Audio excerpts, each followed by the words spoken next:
পার্শ্ববর্তী রাষ্ট্রগুলোর চক্রান্ত এবং ষড়যন্ত্রের মধ্য দিয়ে আমাদের শহীদ রাষ্ট্রপতি জিয়াউর রহমানকে হত্যা করা হয়েছিল।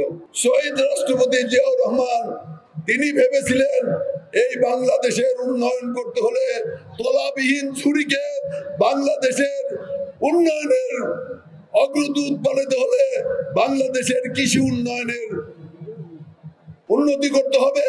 তার কাছে তিনি খাল খনন, বিভিন্ন ডিপ টিউবওয়েল, শ্যালো টিউবওয়েল মধ্য দিয়ে উৎপাদন দ্বিগুণ এবং তিনগুণ করেছিলেন।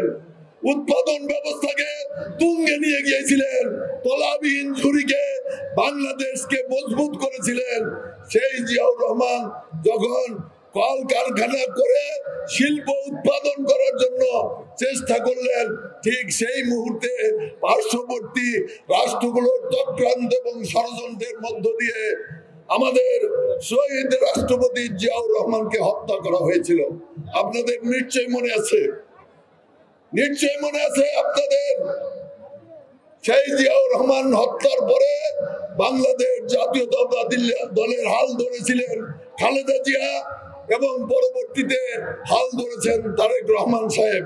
আজকে নতুন করে ষড়যন্ত্র শুরু হয়েছে। এই ষড়যন্ত্র আজকে আমাদের মোকাবেলা করতে হবে। প্রিয় বন্ধুরা আমার, কাজেই আপনাদের দরকার, আপনাদের প্রয়োজন বিএনপিকে শক্তিশালী করার জন্য। আজকে ষড়যন্ত্র হচ্ছে বাংলাদেশের বিরুদ্ধে, বাংলাদেশের বিরুদ্ধে ষড়যন্ত্র মানে বিএনপির বিরুদ্ধে ষড়যন্ত্র। এই ষড়যন্ত্র মোকাবেলা করার জন্য আপনাদেরকে ঐক্যবদ্ধ থাকতে হবে। আমি তাই বলতে চাই, আসুন ভাইরা, আমরা সমস্ত চক্রান্ত এবং ষড়যন্ত্রের বীজ ধাত ভেঙে দিয়ে এই মুহূর্ত থেকে সকলকে ঐক্যবদ্ধ করে আমরা বিএনপিকে আরো মজবুত এবং শক্তিশালী করব এবং ষড়যন্ত্র উৎপাদন করে বাংলাদেশে গণতন্ত্রের পতাকা পাত পাত করে উড়াবো ইনশাআল্লাহ। আমরা বিএনপি করি, আমরা আওয়ামী লীগ করি না। আমরা আওয়ামী লীগের মতো হব না, আমরা সন্ত্রাস করব না, আমরা চাঁদাবাজি করব না, আমরা দুর্নীতি করব না, দুর্নীতিকে প্রশ্রয় দিব না। কালকে বর্ধিত সভায় পরিষ্কার বলে দেওয়া হয়েছে, যারা দুর্নীতি, স্বজনপ্রীতি, অন্যায়ের সাথে জড়িত থাকবে তাদের স্থান বাংলাদেশ জাতীয়তাবাদী দলে হবে না।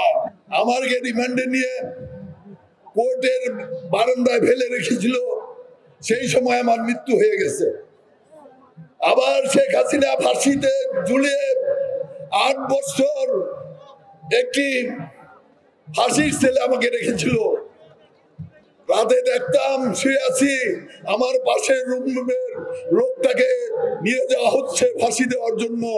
তখন আমার মনের মধ্যে কি অনুভব হয়েছে আপনারা উপলব্ধি করতে পারেন।